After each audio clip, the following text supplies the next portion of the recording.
willingness to play a more active mediating role in the conflict. President Vladimir Putin held a phone call with Iran's President Masoud Pezeshkian, during which he expressed readiness to help facilitate a political resolution. According to a Kremlin readout cited by Interfax, Putin emphasized Russia's willingness to continue facilitating the search for a political and diplomatic settlement and to support efforts toward a just and lasting peace in the region. The timing of the call is significant. It comes shortly after negotiations between the United States and Iran in Islamabad ended without a breakthrough, leaving key issues unresolved and raising concerns about the next phase of the conflict. Russia's outreach appears aimed at filling that diplomatic vacuum. Moscow has maintained close ties with Tehran, while also positioning itself as an alternative channel for dialogue, particularly as direct U.S.-Iran engagement remains limited and fragile. By offering mediation, Russia is signaling that it wants to be seen not just as a strategic partner to Iran, but as a broader diplomatic actor in shaping the outcome of the crisis.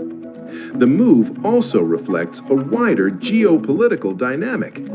Russia's involvement suggests an attempt to expand its influence in a region where the United States has traditionally played a dominant role in crisis management. For Iran, the engagement provides an additional layer of diplomatic support at a time when it is balancing military pressure with negotiations. Whether Russia's involvement can translate into tangible progress remains uncertain. The first ever diplomatic talks between the United States and Iran since the Iranian Revolution collapsed without making history.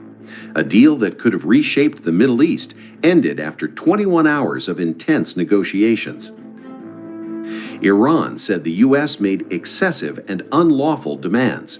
Washington said Iran had no option but to accept the proposal. It appears to be a collision of red lines between the two nations. So what went wrong? What led to the collapse of the high-stakes talks in Islamabad?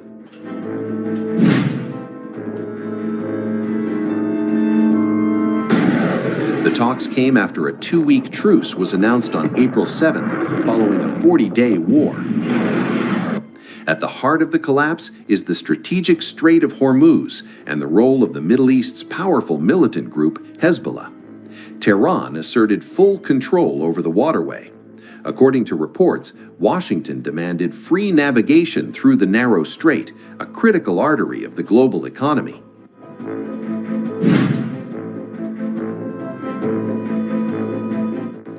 Then came the nuclear question. The U.S. pushed for firm guarantees, no nuclear weapons, and no rapid capability. But Iran refused, calling those demands excessive and a violation of its sovereign rights.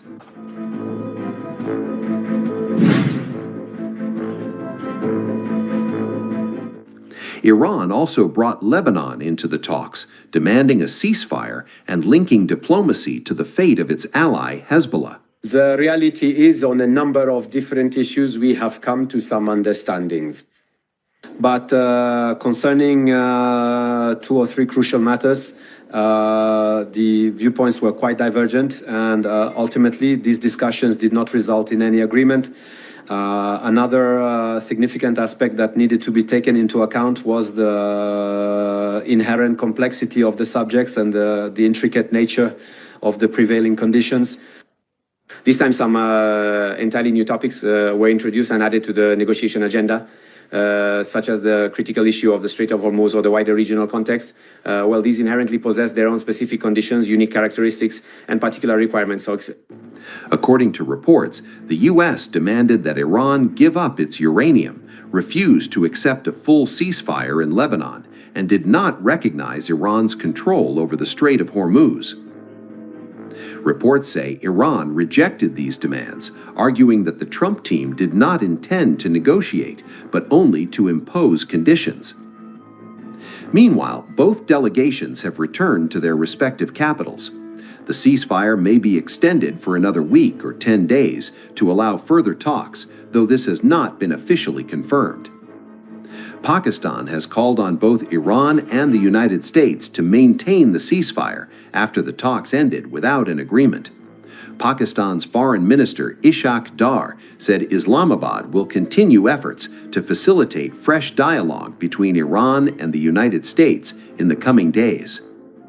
We hope that the two sides continue with the positive spirit to achieve durable peace and prosperity for the entire region and beyond.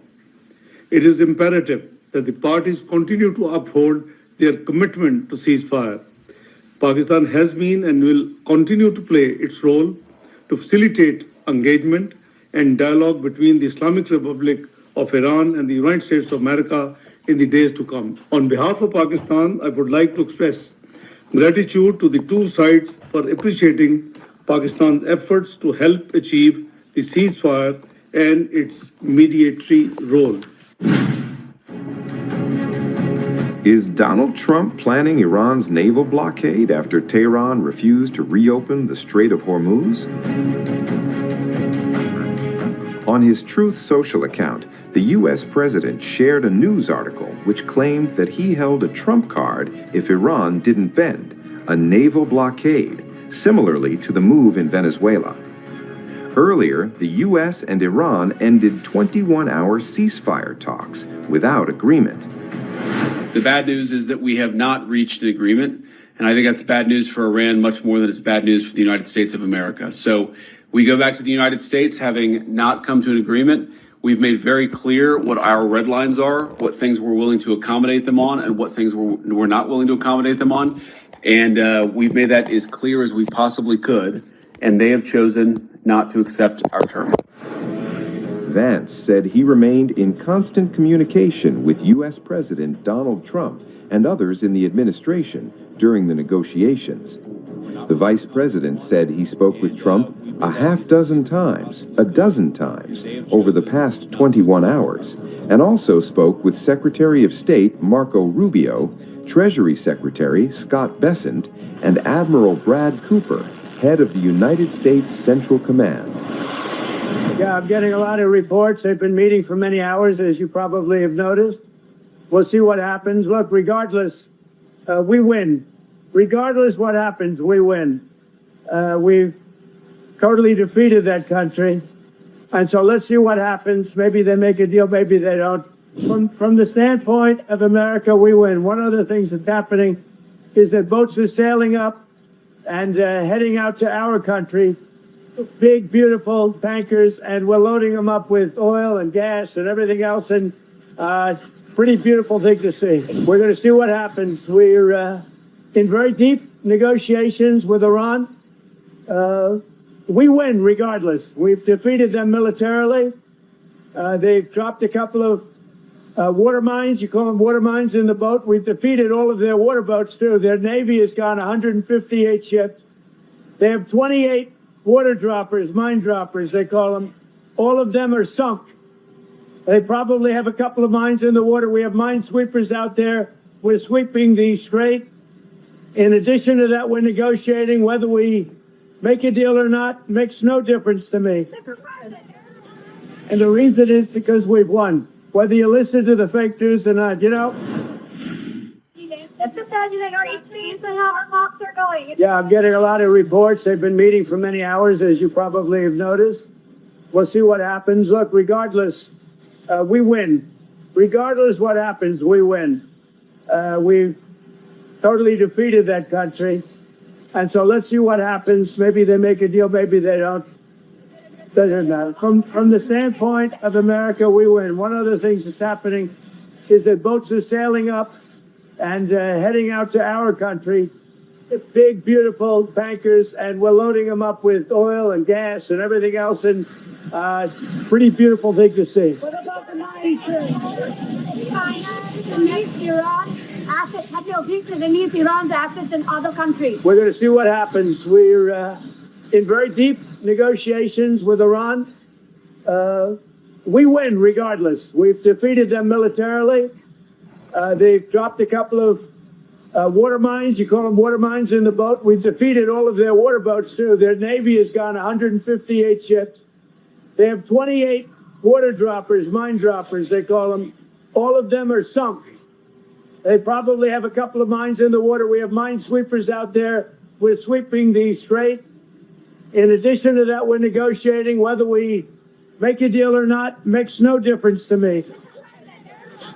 And the reason is because we've won. Whether you listen to the fake news or not, you know, it's amazing. Their credibility is down to 13%.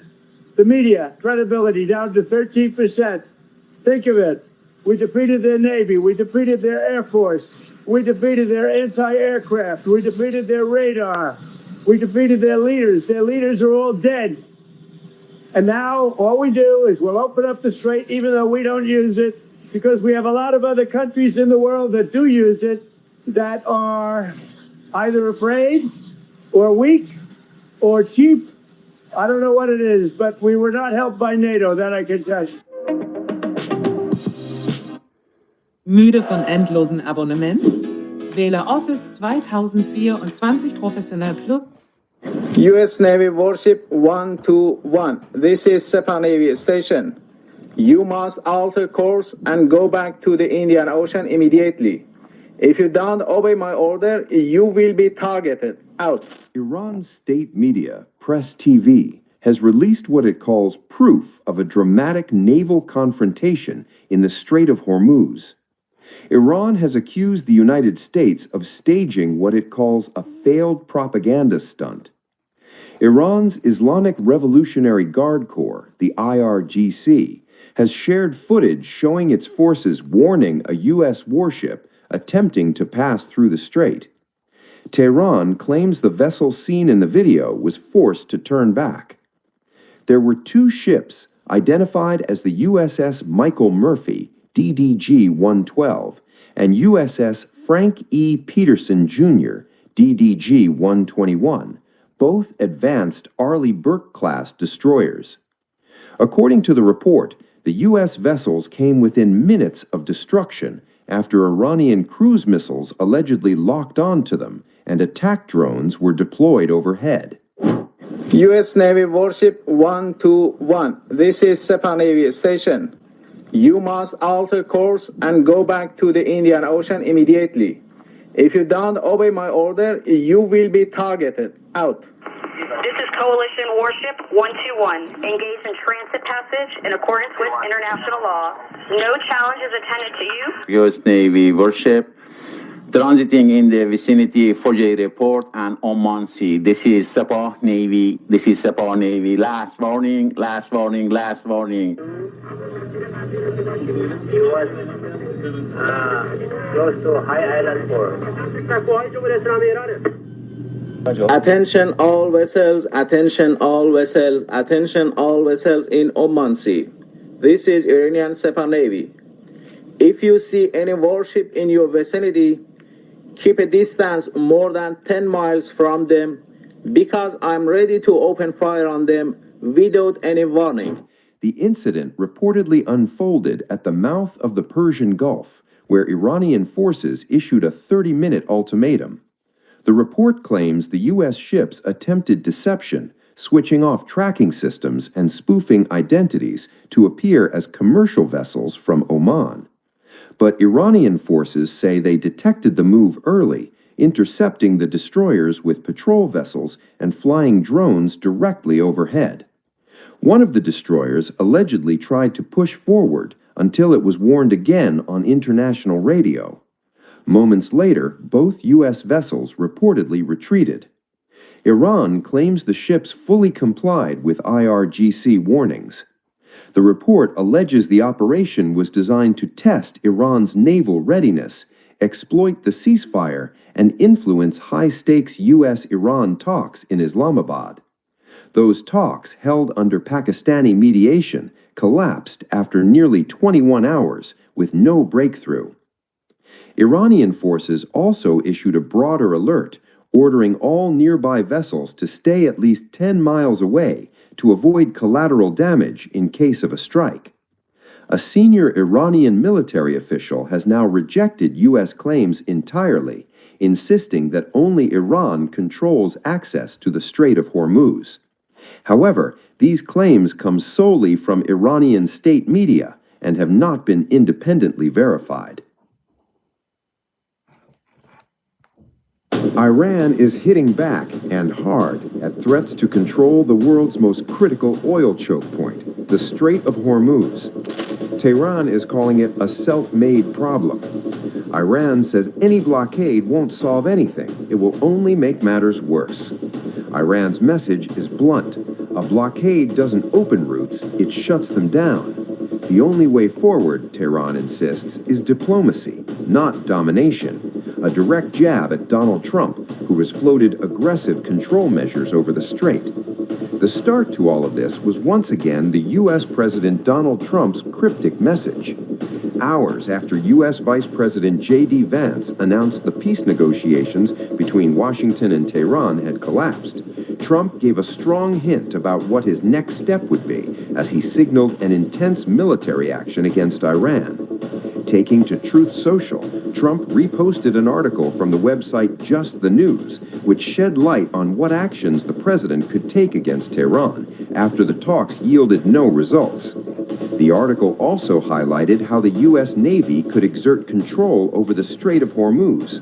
It would be very easy for the U.S. Navy to exert complete control over what does and does not go up and down the strait now, the outlet quoted the Lexington Institute's national security expert, Rebecca Grant.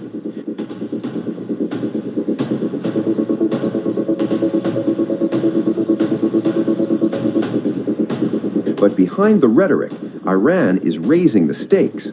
Security Chief Abraham Azizi has proposed a controversial new plan, forcing all vessels entering the strait to pay tolls under Iranian control. Tehran says it wants full management of the waterway, citing national interests. That proposal has triggered alarm bells across the global shipping industry. Maritime watchdogs are calling it illegal, warning that no single country can impose charges on an international transit route. Ship owners are now being told, do not pay, do not comply. Even more explosive, a bizarre idea from Washington. President Trump has reportedly floated a joint U.S.-Iran venture to collect transit payments, a move critics say would legitimize control over a global lifeline. On the ground, or rather at sea, the crisis is far from over. Despite a ceasefire, traffic through Hormuz remains choked. Hundreds of fully loaded oil tankers are stuck inside the Gulf, but almost no empty ships are willing to go back in. Why? The answer is simple: fear. Shipping companies and insurers don't trust the fragile truce. A temporary ceasefire isn't enough to risk billion-dollar vessels getting trapped in a war zone. This leads to a dangerous imbalance. Around 400 loaded tankers waiting to exit, barely 100 empty ships ready to enter. Without inbound vessels, the supply chain simply breaks down. And it's not just oil. Nearly 30% of the world's fertilizer supply, along with food cargo and industrial goods, is now effectively stranded in the region. Experts warn even if the strait reopens today, normalcy could take months to return, because reopening the gate is one thing, restoring trust is another.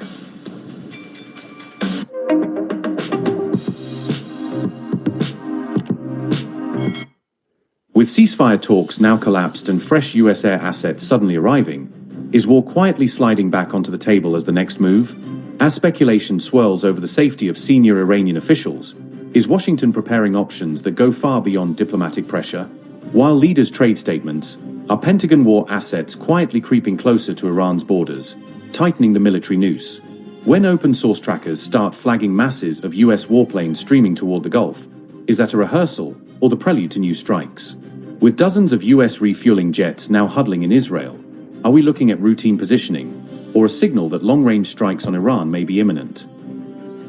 As the Islamabad talks collapse without a breakthrough, U.S. war assets appear to be rushing back into the Middle East, stoking fresh fears of another strike wave. On April 12th, Vice President J.D. Vance confirmed the talks had ended with no deal, marking an open diplomatic deadlock between Washington and Tehran. Around the same time, open-source flight tracking began recording large numbers of U.S. military aircraft heading toward the wider Middle East theater. Just hours later, dozens of American refueling aircraft were reported parked at Israel's Ben Gurion airport, signaling a rapid forward buildup. These tankers exist to keep fighters and bombers in the air, enabling long-range missions deep inside hostile territory if called upon. Ben Gurion, near Lod, is the main air gateway to Tel Aviv and Jerusalem, and in any crisis it doubles as a critical logistics hub for Allied forces. This sudden build-up comes as regional tensions climb and questions grow over whether the US-Iran confrontation is about to enter a new phase. Interestingly, the warplane's arrival coincides with mounting speculation about the safety of key Iranian leaders, adding another layer of mystery over what might come next.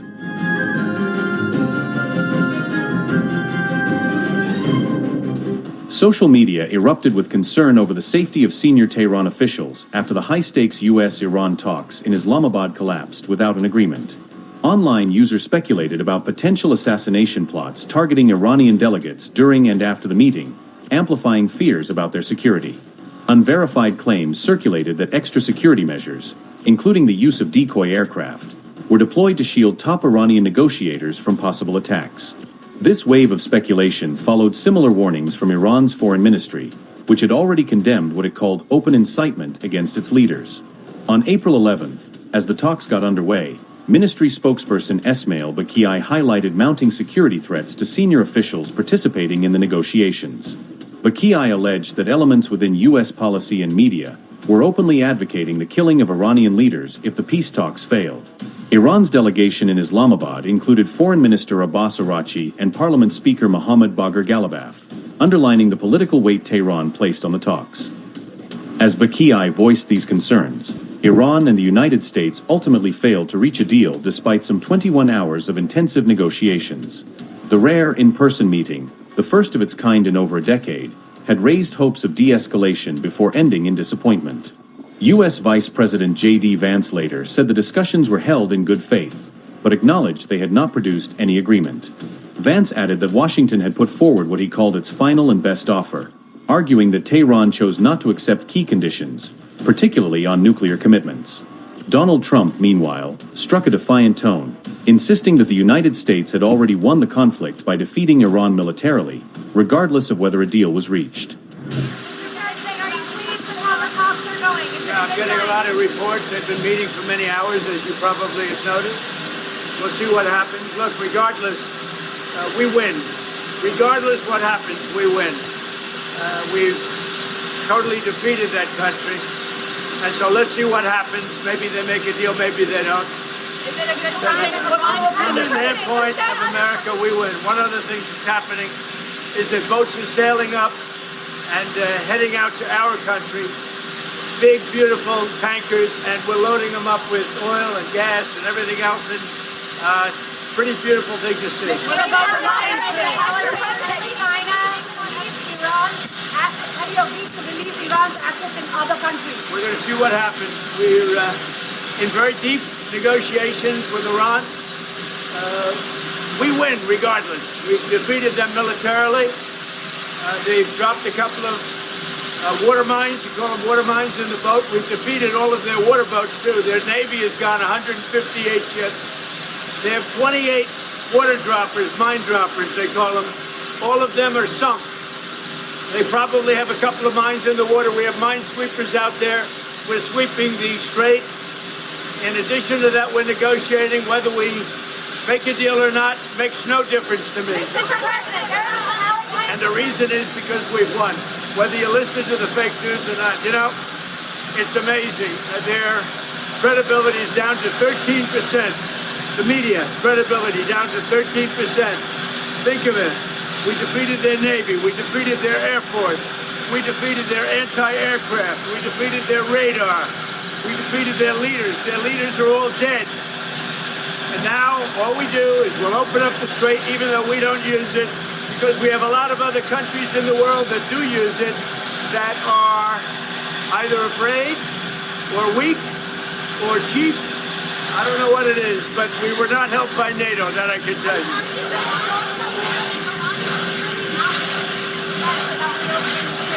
How do you know that? Why do you say that? Why do you say that? You don't know anything. Who are you with? Who are you with? ABC? Well, let's fake news. Let me just tell you, we win. no matter what. We've defeated their military. They have no navy. 158 ships are underwater, undersea. All of their minesweepers and all of their, they call them mine droppers. Can you imagine? A country has 28 mine droppers. You think that's nice? With all of that being said, they're all defeated, by the way. They're all at the bottom of the sea. Now, with all of that, they have no navy. They have no radar. They have no air force. Their leaders are all dead. With Khomeini is gone. For many years he ruled. He's gone. With all of that, let's see what happens. But from my standpoint, I don't care.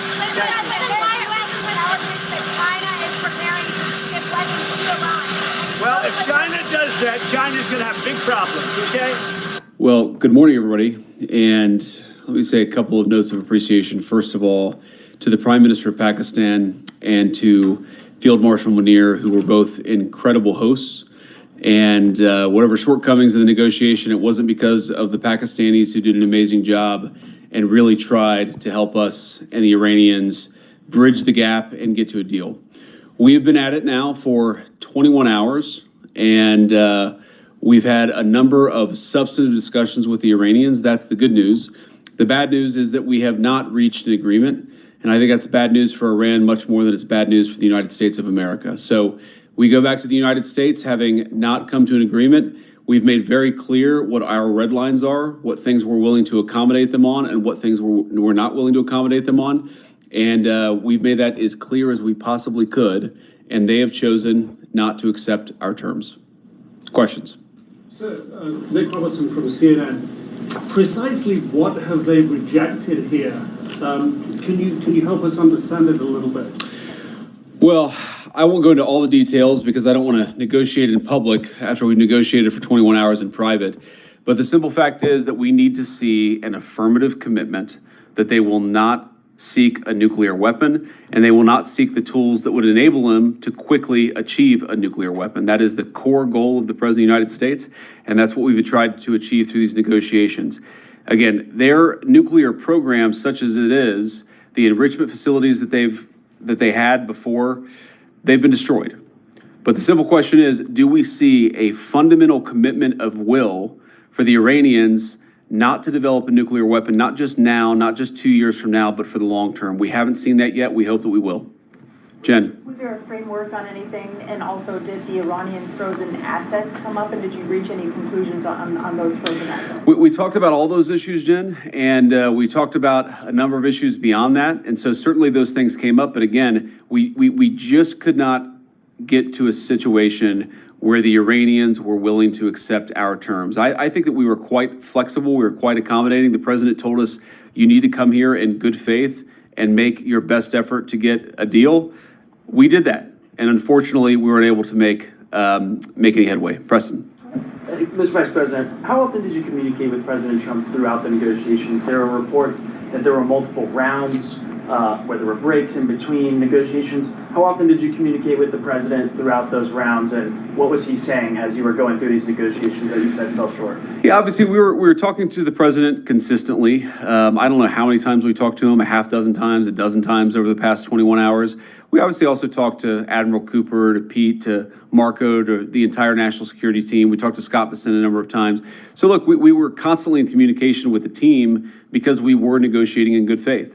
And we leave here with a very simple proposal, a method of understanding that is our final and best offer. We'll see if the Iranians accept it. Thank you.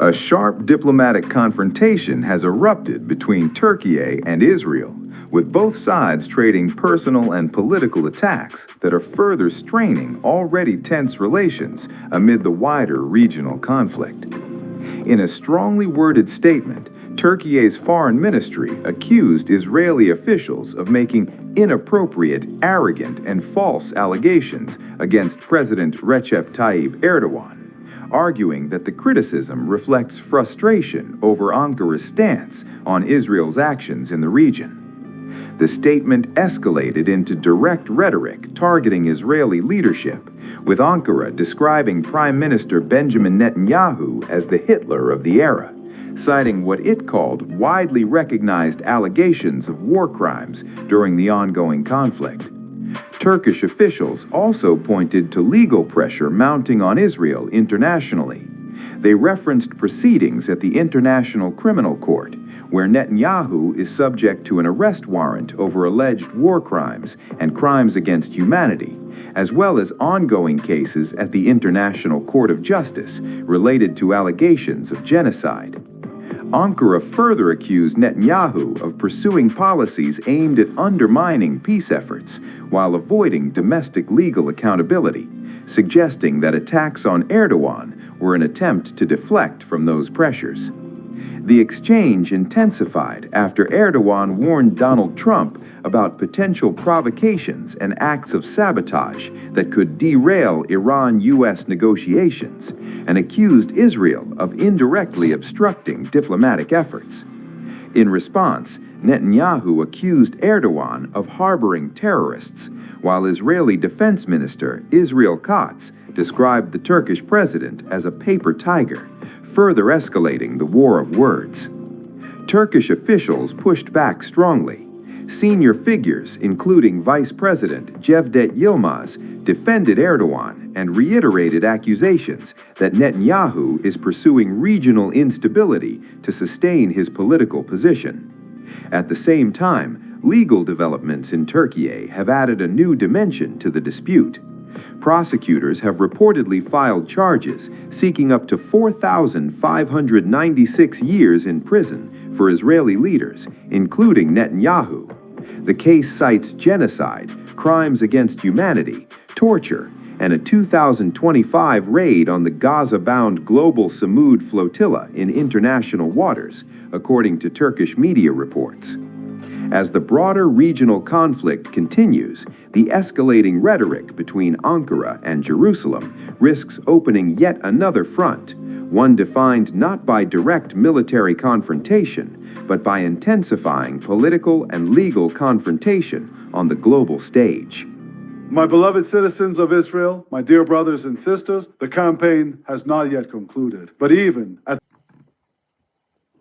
militias in Iraq, the Houthis in Yemen, and Iran itself, what I mean is they wanted to strangle us, and now we are strangling them.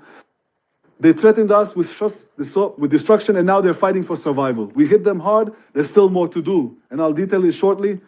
But I want to begin specifically with Iran itself, at the very head of the octopus, because I have spent a significant portion of my life dedicated to preventing one thing: that this regime of terror would acquire nuclear weapons with which it seeks to annihilate the Jewish state and bring an end to Jewish history.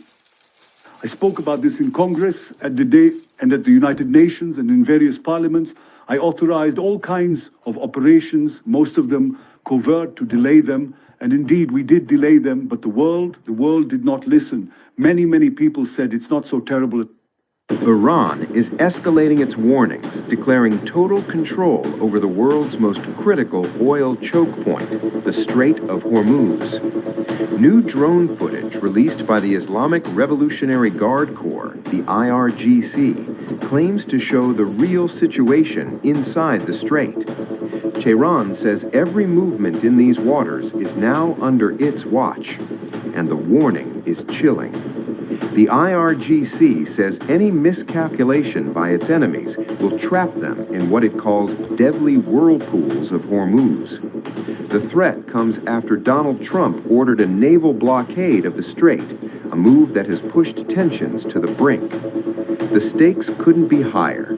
The Strait of Hormuz is the artery of global energy, a route through which a massive share of the world's oil flows, and Iran knows it. Experts say controlling Hormuz is Tehran's strongest leverage. The higher the tension, the higher global oil prices surge, shaking economies worldwide. Before the war, the flashpoints were clear. Iran's nuclear ambitions, possible nuke-making capability of Iran, which U.S. still continues to find, ballistic missiles, and regional influence.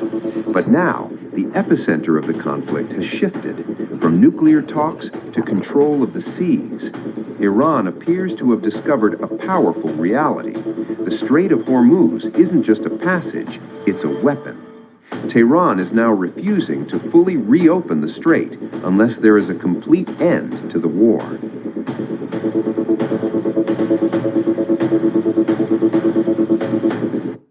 Sind auch deine Steine in die